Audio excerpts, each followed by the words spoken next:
अग्निमीळे पुरोहितं यज्ञस्य देवऋत्विजं होतारं रत्नधातवम्। सर्वरक्षक परमपिता परमात्मा को प्रणाम करते हुए, उनको कृतज्ञतापूर्वक याद करते हुए आइए उसी परमपिता परमात्मा ने जो हमको वेद रूपी अमृत दिया है, वेद रूपी जो ज्ञान दिया है, उस ज्ञान का हम स्वाध्याय कर रहे थे, सत्संग कर रहे थे। तो उस वेद में जो यज्ञ से संबंधित मंत्र हैं उसके ऊपर हम स्वाध्याय कर रहे थे। तो उसी क्रम में आइए एक मंत्र और देखते हैं अथर्ववेद का। इमं यज्ञं वितता विश्वकर्माणः, अर्थात यह जो यज्ञ है वह यज्ञ उस ईश्वरीय शक्ति का एक ऐसा दिव्य विधान है, ऐसा एक दिव्य कर्म हम सब मनुष्यों के हाथों में दे दिया है कि हम उस कर्म को अपना करके हम अपने संपूर्ण जीवन की उन्नति कर सकते हैं। और उसके साथ साथ सारी जो ये प्रकृति है उस प्रकृति के लिए भी हम एक अनमोल देन दे सकते हैं। अर्थात हम जिन ऋणों के कारण यहाँ रहते हैं, अर्थात हम जो यहाँ पर सारी वस्तुओं का प्रयोग करते हैं उसके कारण हम एक प्रकार से ऋणी बन जाते हैं, उसके उपकारी बन जाते हैं। और उस ऋण को उतारने के लिए हमारे हाथ में परमपिता परमात्मा ने एक ऐसा साधन हमको दे दिया, यज्ञ, जिसको करने से हमारे सारे जो ऋण हैं उससे हम उऋण हो जाते हैं। और इसी भाव को यहाँ पे कहा इमं यज्ञं वितता विश्वकर्मणा, अर्थात ये जो सारे यज्ञीय जो कर्म हैं वह कर्म एक इतने उत्तम, इतने श्रेष्ठ है और वह कर्म मनुष्य को देकर के मनुष्य को महान बना दिया है। क्योंकि ये एक ऐसा कर्म है जिन कर्म को करने से देवता लोग भी उसके अनुकूल हो जाते हैं। और जो देवताओं से उन्होंने लिया है, जो ऋण उसके ऊपर चढ़ गए, उससे वो उऋण हो सकता है, सबसे बड़ा परोपकार कर सकता है मनुष्य। और मनुष्य जीवन में रहते हुए वो एक देवता बन करके जी सकता है। ऐसी सामर्थ्य यदि किसी के भीतर प्रकट होती हैं तो प्रकट इस साधन के माध्यम से होती हैं, यज्ञ साधन। क्योंकि यज्ञ जो है वो कोई सामान्य कर्म नहीं है, इसलिए तो वैदिक काल में यज्ञ को बहुत ही बड़े पैमाने पर किया जाता था। घर घर में लोग यज्ञ किया करते थे। जो हमारी आज उपासना पद्धति है वह उपासना पद्धति ही यज्ञ हुआ करती थी। आज हम कोई विशेष प्रसंग इत्यादि होता है तो उस समय हम किया करते हैं, शुभ अशुभ इत्यादि प्रसंगों में। लेकिन वैदिक काल में हर कार्य में, हर जगह पे हम इस यज्ञ को किया करते थे। इसलिए ये वेद में भी कहा है प्रंचम यज्ञम प्रणायत सखाय, अर्थात वेद का आदेश है, ईश्वरीय शक्ति का आदेश है कि हम जो ये यज्ञ हैं उसको हर कर्म को करने से पूर्व किया करें। तो वह जो कर्म है वो यज्ञीय बन जाएगा, वह जो कर्म है वो सफलता से पूर्ण होगा, वह कर्म है वो सात्विक बन जाएगा। और जब सात्विक कर्म होता है तो एक भगवान की पूजा बन जाता है वो कर्म। इसलिए भगवान ने आदेश दिया है ऋग्वेद में कि प्रंचम यज्ञम प्रणायत सखाय, अर्थात हमें जो परमपिता परमात्मा ने इस यज्ञ की जो अमूल्य देन दी है, यज्ञ रूपी एक अमूल्य कर्म दिया है, उस अमूल्य कर्म को, उस विशेष कर्म को, अति उत्तम कर्म को, श्रेष्ठतम कर्म को हम हर कोई शुभ अशुभ कोई भी कार्य के प्रारंभ से पहले हम किया करें, ऐसा आदेश पूर्वक कहा है। और जो दैनिक यज्ञ है सुबह शाम करना, वो तो कहा है वेदों में, लेकिन उसके साथ साथ विशिष्ट कर्मों के प्रारंभ में भी करने के लिए बताया है। क्यों इतना वजन क्यों दिया है? क्योंकि यह जो यज्ञ है वह यज्ञ हमारा कल्याण करने वाला है, हमारी उन्नति करने वाला है। और उसके साथ साथ व्यक्ति के साथ इस सारी समष्टि को भी संरक्षित करने वाला है। यज्ञो वै भुवनस्य नाभि, ये सारा जो भूमंडल है उसकी एक नाभि है यज्ञ। और जब हम यज्ञ के साथ जुड़े रहते हैं तो चारों ओर से विकास, उन्नति, सात्विकता, अच्छाई, वो सब चीज़ बढ़ती हैं। और जो बुराई है, नेगेटिविटी है, जो अशुभ है, उसका अंत होता है, वो दूर होता है। तो वो सामर्थ्य, वह शक्ति यज्ञ में है। इसलिए इतनी बड़ी महिमा वेदों ने गाई है। क्योंकि जो यज्ञ हम करते हैं वह यज्ञ एक स्थूल क्रिया है, लेकिन वह जो स्थूल क्रिया है उस स्थूल क्रिया के पीछे जो विज्ञान छिपा हुआ है वो बहुत बड़ा विज्ञान है। उसका जो परिणाम है वो परिणाम वर्तमान में तो तुरंत से लेकर के और बहुत ही लंबे दीर्घ काल पर्यंत तक इसका हमको लाभ मिलने वाला है। ऐसा साधन है यज्ञ। ऐसा हमको इस धरती पर कोई कर्म नहीं मिलेगा कि जिसको कर रहे हो उस समय भी आपको लाभ मिले, उसके करने के बाद भी मिले और बहुत लंबे काल तक, लंबे समय तक भी उसका फल हमको पॉजिटिव मिलता रहे। लेकिन ऐसा एक कर्म है हमारे सामने यज्ञ। जैसे हम यज्ञ हवन करते हैं तुरंत हमारे मन में शांति आती है, हमारा शरीर में स्वास्थ्य आता है, बीमारियां रोग दूर होते हैं, ये तुरंत लाभ मिलते हैं। मानसिक शांति, आत्मिक शक्ति का जागरण वो फिर धीरे धीरे धीरे होने लगता है। जैसे मैंने आपको पहले भी बताया कि हमारे जो अष्ट चक्र होते हैं, अष्टाचक्र, नवद्वारा, देवानाम, पूर्व अयोध्या, ये जो देवनगरी है, ये पूर्व अयोध्या नगरी जो है उसके अंदर अष्टचक्र नवद्वार है। तो ये जो अष्टचक्र कहे हैं वह जो अष्टचक्र है वो शक्ति के केंद्र है हमारे शरीर में। और ये जो शक्ति के केंद्र है उसके अंदर शक्ति को वृद्धि करना, इसको ही कहते हैं कुंडलिनी जागरण या योग में हम अग्रसर हो रहे हैं। और वह जो शक्ति है वो यज्ञ को करने से कई गुना बढ़ जाती हैं। और जब वह शक्ति बढ़ती है तो हमारी जो हम कहते हैं कि आत्मिक शक्ति, आध्यात्मिक शक्ति या प्रसुप्त शक्ति जो हमारे भीतर है उसका जागरण होता है आध्यात्म के। तो वो जो प्रसुप्त शक्ति है उसका जागरण होने लगता है। तो ये हमको कुछ समय से लेकर के धीरे धीरे धीरे धीरे बढ़ने लगता है और लंबे काल तक ये निरंतर बढ़ती रहती है हमारी शक्ति। और उसके साथ साथ जो परोपकार का काम हो रहा है उस परोपकार से बहुत बड़ी मात्रा में पुण्य मिलता है। हमारे मन में क्वेश्चन आता है कि अब इस परोपकार यज्ञ को करने से कैसे हो जाएगा। हम जो हवन करते हैं, अग्निहोत्र करते हैं, उसमें जो भी द्रव्य दान करते हैं, द्रव्य को डालते हैं स्वाहा पूर्वक, वह जो द्रव्य है वो अति सूक्ष्म होकर के गैस रूप में, परमाणु रूप में कन्वर्ट हो जाता है, एनर्जी के रूप में। जो मैटर होता है वो एनर्जी के रूप में कन्वर्ट हो जाता है और इस वायुमंडल के माध्यम से वो चराचर जगत में विचरने लगता है। दूर दूर तक वह जो एनर्जी है वो फैल जाती है और जहाँ तक वो एनर्जी जाती है वहाँ तक के वातावरण में जो विषाक्तता है उसको ख़त्म कर देती है, वहाँ तक के वातावरण में सात्विकता का आधान कर देती है। वह वातावरण सात्विक बन जाता है, वह वातावरण इतना उत्कृष्ट और इतना एनर्जी से युक्त हो जाता है कि उस वातावरण में रहने वाले जो भी लोग हैं वह मनुष्य से लेकर के कीट पतंग, पशु पक्षी, पेड़ पौधे, वनस्पति जगत, सारी चीज़ों के ऊपर उसका बहुत ही पॉजिटिव प्रभाव पड़ता है। और वहाँ पर उनके अंदर जो भी राजसिकता, तामसिकता उसको खत्म करके सात्विकता का आधान करता है। तो ये जो काम है वो यज्ञ के माध्यम से होता है। तो हम हवन करते हैं तो वो जो एनर्जी हो बहुत ही दूर दूर तक के, माने हम उन जीवों की संख्या को गिन भी नहीं सकते कि कितने जीवों तक ये ऊर्जा गई, क्योंकि बहुत ही दूर तक जाती है।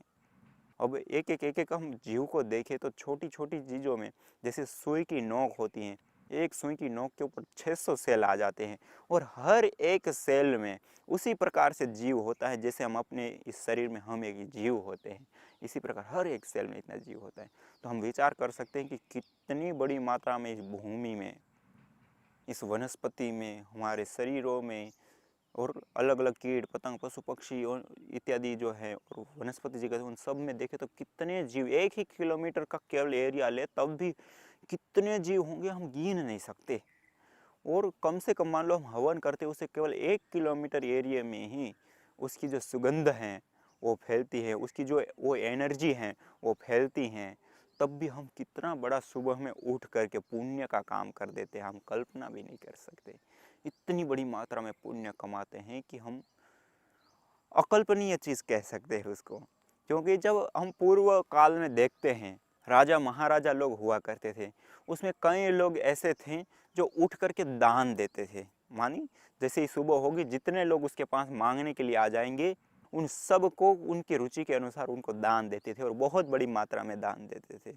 तो वो बहुत ही शूरवीर और बहुत ही ज़्यादा दानवीर राजा कहे जाते थे और उनका नाम अमर सा रहता था।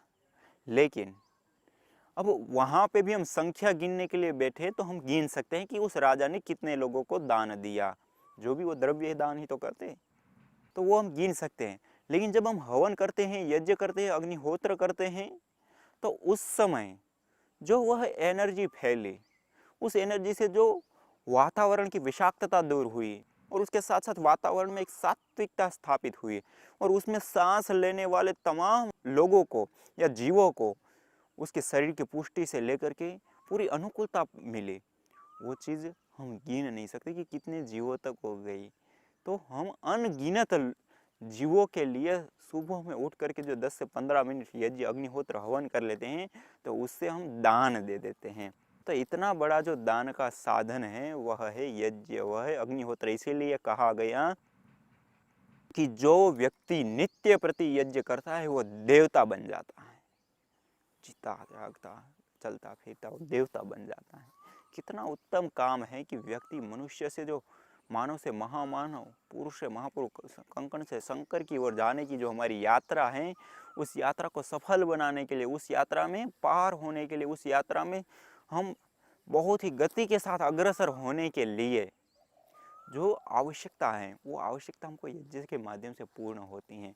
वह पुण्य कमाते हैं और वह जो हमको पुण्य मिलते हैं वो पुण्य कोई सुख भोग के लिए नहीं, अपितु उस पुण्य का हम वहाँ पे प्रयोग करें कि हमारी आत्मिक उन्नति हो, हमारे जीवन की उन्नति हो। इसलिए कहते हैं कि जो सेवा होती है, सेवा से चित्त की शुद्धि होती है और चित्त की शुद्धि से परमपिता परमात्मा की प्राप्ति होती है। तो ये जो चित्त की शुद्धि है वो क्यों होती है? सेवा करने से। तो ये हम क्या कर रहे हैं यज्ञ करके? लोगों की सेवा कर रहे हैं, जीवों की सेवा कर रहे हैं, उनको प्राणदायक वायु दे रहे हैं, उनको ऐसा वातावरण उपलब्ध करा रहे हैं कि जहाँ पे रह करके उनको सात्विकता मिले, क्योंकि सबसे बड़ी चीज़ होती है सात्विकता, और सात्विकता से ही हमारे जीवन में उत्कर्ष आता है। इसलिए गीता में भी कहा गया ऊर्ध्वं गच्छति सत्वस्था मध्ये तिष्ठन्ति राजसा जगन्य गुणवृत्तिस्था अधो गच्छन्ति तामसा। जिस व्यक्ति का मन, जिस जीव का मन रजोगुण और तमोगुण में रहता है, वो निश्चित ही नीचे की ओर गिरेंगे, अधम योनियों में जाएंगे। और जो सात्विकता में स्थित रहेंगे वो ऊपर की ओर उठेंगे, अपने जीवन में विकास को प्राप्त करेंगे, अपने जीवन में सुख को, शांति को, समृद्धि को और परम उत्कर्ष जिसको हम कहते हैं मोक्ष, अपवर्ग, उसको तक प्राप्त कर लेते हैं जो सात्विकता में जीती हैं। और वह जो सात्विकता है उसका आधान हमारे तन में, हमारे मन में और हमारे पर्यावरण में सब जगह पर उसका आधान होता है यज्ञ के माध्यम से। और भी बहुत सारे उपाय हो सकते हैं, लेकिन जितना सुलभ, सरल और सहज उपाय यज्ञ है उतना दूसरा नहीं।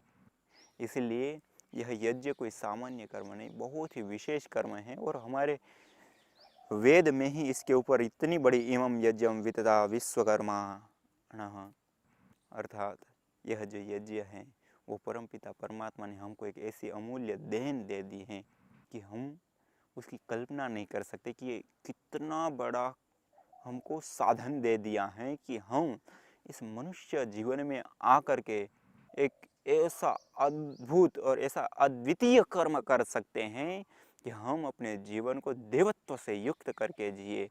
और इतने बड़ी मात्रा में हम परोपकार कर सकते हैं कि जैसे हम वाक्य सुनते हैं, कथानक सुनते हैं कि 100 हाथ से कमाओ और हजारों हाथों से बांटो।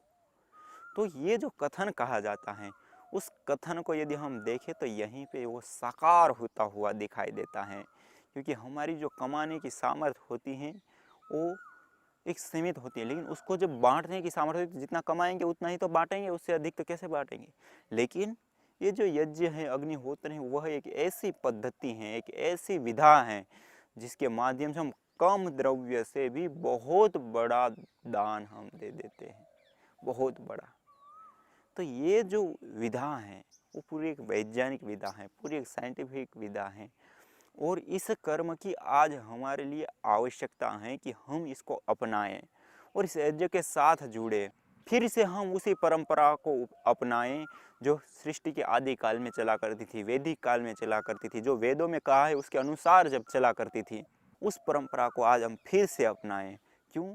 क्योंकि आज हमारा जो जीवन है उस जीवन के कारण हम इतनी राजसिकता और तामसिकता में जीते हैं कि हमको पता ही नहीं है, हम इतने अंधाधुंध रूप से इस प्रकृति का प्रयोग करते हैं जिसके कारण आज वातावरण से लेकर के भूमि और सारी चीज़ इतनी प्रदूषित हो चुकी हैं कि बहुत ही बड़ी मात्रा में इस धरती की हानि होने के कारगर पे हैं हम। तो आज के जो साइंटिस्ट लोग हैं, वैज्ञानिक लोग हैं, वो भी इस विषय को लेकर के बहुत ही बड़ी मात्रा में चिंतित है, क्योंकि हमने जो ये प्रदूषण कर दिया है वह प्रदूषण इतनी बड़ी मात्रा में कि पिछले साल के ही आंकड़े देखें तो पिछले साल में 70 लाख लोग केवल वायु प्रदूषण से मर गए। WHO का आंकड़ा है, वर्ल्ड स्वास्थ्य बैंक जो है उनका आंकड़ा, कि 70 लाख लोग प्रति वर्ष इस दुनिया में मर जाते हैं वायु प्रदूषण के कारण। और उससे अतिरिक्त जो ग्लेशियर इत्यादि पिघल रहे हैं, जो ग्लोबल वार्मिंग की समस्या बढ़ रही है, वो तो है ही है।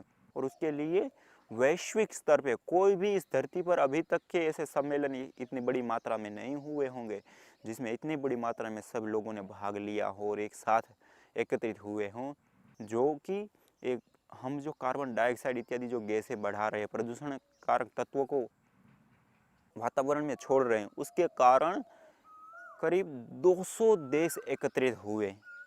और उन सब लोगों का इसमें रुझान है कि इसको कैसे भी करके वातावरण को प्रदूषित करने वाले तत्वों को न्यून किया जाए। उसके लिए उन्होंने क्या किया और उसके लिए हजारों करोड़ों रुपये खर्च करने का निर्णय लिया। अब आज वर्तमान में ही देखें तो भारत में भी हजारों करोड़ रुपए खर्च होते हैं। पूरी दुनिया का हिसाब लगाए तो इतनी बड़ी मात्रा में वायु प्रदूषण को रोकने के लिए खर्च होते हैं कि हम कल्पना नहीं कर सकते। लेकिन फिर भी दिन प्रतिदिन वायु प्रदूषण बढ़ता ही चला जा रहा है, बढ़ता ही चला जा रहा है। और जो वातावरण में जो ऑक्सीजन की मात्रा है वो दिन प्रतिदिन न्यून ही होती चली जा रही है। क्यों? क्योंकि पेड़ पौधे भी हम काटते हैं, बहुत बड़ी मात्रा में पेड़ कट रहे हैं और उसकी जो बुवाई है वो बहुत न्यून हो रही है। तो उसके कारण इस प्रकृति में असंतुलन होने लगता है। और उससे अतिरिक्त जो मृत ईंधन है, जिसको हम कोयला कहते हैं, डीजल कहते हैं, पेट्रोल कहते हैं, तो ये जो मृत ईंधन है, उन ईंधनों का प्रयोग जो है वो बहुत बड़ी मात्रा में बढ़ गया है। और ये जो मृत ईंधन होता है उसका जब हम प्रयोग करते हैं, पेट्रोल डीजल कोयला इत्यादि का, तो उससे जो कार्बन डाइऑक्साइड है वो बहुत बड़ी मात्रा में निकलती हैं और वह इस वातावरण में घुल जाती हैं।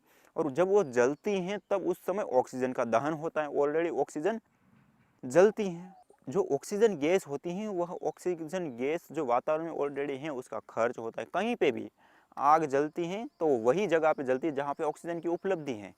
बिना ऑक्सीजन की उपलब्धि से वहाँ पर आग नहीं जलेगी। तो जो ऑक्सीजन जल रही है, मानिए ऑक्सीजन का दहन हो रहा है, तो ऑलरेडी वहाँ पे भी खर्च होता है। और अभी के लोगों का कहने का है, ऐसा कह रहे हैं कि जो 1 लीटर पेट्रोल डीजल हम जलाते हैं तो 1 लीटर मृत ईंधन जलाने पर हम 24 घंटे जितना सांस लेते हैं उसमें ऑक्सीजन चाहिए, उतनी प्राणवायु को हम उसमें खर्च कर देते हैं। अर्थात हम जो कार चला रहे हैं, हम जो मोटरसाइकिल चला रहे हैं, हम जो अन्य साधन चला रहे हैं जिसमें पेट्रोल डीजल इत्यादि की खपत होती हैं, तो प्रति 1 लीटर पे हम पूरे दिन भर जितना जी ले उसके लिए जो प्राणवायु की हमको आवश्यकता होती है उतनी उसमें खर्च हो जाती है। और उससे अतिरिक्त जो कार्बन डाइऑक्साइड छूटती है वो तो बहुत बड़ी मात्रा में छूटती ही छूटती है। अर्थात दोनों ओर से मार हो रहा है। कार्बन डाइऑक्साइड अधिक मात्रा में बढ़ रही है, ऑक्सीजन जो ऑलरेडी जितना मात्रा है उसका भी खर्च हो जाता है। इसलिए वातावरण में जो 21% ऑक्सीजन का स्तर चाहिए वो भी गिर रहा है आज। और जो शरीर में सुस्ती, शक्ति की न्यूनता और ये सारी बीमारियां जो पैदा होती है वो उसी कारण से ही तो होती हैं। और आज जो बड़ी मात्रा में कैंसर बढ़ रहा है उसका कारण क्या है? कैंसर बड़ी मात्रा में बढ़ने का कारण ही यही है कि ऑक्सीजन की मात्रा न्यून हो जाना। क्योंकि जो कैंसर सेल होते हैं वो ऑलरेडी हर किसी के शरीर में होते ही होते हैं, लेकिन जब ऑक्सीजन हमारे शरीर में जाता है तो ऑक्सीजन गैस के कारण जो कैंसर सेल्स हैं वो अपने जो हमारे शरीर की आवश्यकता है उसी के अनुसार रहते हैं, न्यून रहते हैं, दबे रहते हैं। और जो अच्छे सेल्स होते हैं जो हमारी बॉडी के लिए, हमारे शरीर के लिए अच्छे होते हैं, वही ग्रोथ करते हैं और वो मजबूत रहते हैं। और जब ऑक्सीजन कम मिलती है तो जो हमारे लिए आवश्यक सेल हैं वो सारे खत्म हो जाते हैं, न्यून होने लगते हैं उनको, क्योंकि आहार नहीं मिलता, उनका जो मेन एनर्जी है वो नहीं मिलती। और जो कैंसर सेल है उसको तो ऑक्सीजन चाहिए नहीं, तो वो ऑलरेडी बढ़ते हैं, खूब बड़ी मात्रा में बढ़ते हैं। तो इस कारण से जब कैंसर सेल बढ़ जाते हैं उसी को कैंसर कह देते हैं। तो ये जो कैंसर होने का सबसे बड़ा आज धरती पर कारण है, तो वो कारण एक है ऑक्सीजन की कमी। तो इससे बचने के लिए हमें इसके ऊपर विवेकपूर्वक ध्यान देना पड़ेगा, हमको इससे जागना पड़ेगा। और इस धरती पर जो ऑक्सीजन की मात्रा है उसको बरकरार रखने के लिए जो मृत ईंधनों का प्रयोग करते हैं उसको न्यून करना पड़ेगा, या अन्य भी जो इन ऐसी चीज़ों का हम प्रयोग करते हैं जिससे कार्बन डाइऑक्साइड बढ़ रहा है वातावरण में और ऑक्सीजन की खपत होती है, उन चीज़ों को रोकना पड़ेगा। और उससे अतिरिक्त पेड़ पौधे ऐसे लगाए कि जिससे वो कार्बन डाइऑक्साइड को अवशोषित करे और ऑक्सीजन को छोड़े। और इससे अतिरिक्त एक और भी साधन है हमारे सामने, वह है यज्ञ। जो आज परिस्थिति बनी है उस परिस्थिति से बचने के लिए हम तुरंत पौधा लगा देंगे और तुरंत तो काम होना नहीं है, 5 साल 10 साल 15 साल लगते हैं उस पेड़ को बड़ा होने के लिए, और तब वो कितनी बड़ी मात्रा, और 5 से 7 पेड़ पूरे दिन भर जितनी ऑक्सीजन देते हैं उतनी हम एक दिन में अवशोषित कर जाते हैं। वैसे तो सामान्य उम्र का जो 12 से 15 वर्ष की उम्र का जो पेड़ होता है, ऐसे 18 पेड़ जितनी ऑक्सीजन एक दिन में छोड़ते हैं उतनी ऑक्सीजन हम एक दिन में ग्रहण कर लेते हैं अकेले व्यक्ति। और जितनी ऑक्सीजन हम एक दिन में ग्रहण करते हैं उतनी ऑक्सीजन 1 लीटर मृत ईंधन जलाने मात्र से खत्म हो जाती है। तो इसके ऊपर हमको सोचना पड़ेगा, इसके ऊपर हमको सावधान होना पड़ेगा और इससे बचना चाहिए हमको। और ये जो यज्ञ है हमारी ऋषि मुनियों की विधा, उस यज्ञ को अपनाएं और इस यज्ञ के साथ जुड़े, जिससे हम इन सारी चीज़ों से ऊपर उठ करके हम इस वातावरण को विषाक्तता से मुक्त और दिव्यता से युक्त कर पाएंगे और हम अपने जीवन को दिव्यता से जी पाएंगे। तो आज इतना ही। इसी के साथ ओम शांति शांति शांति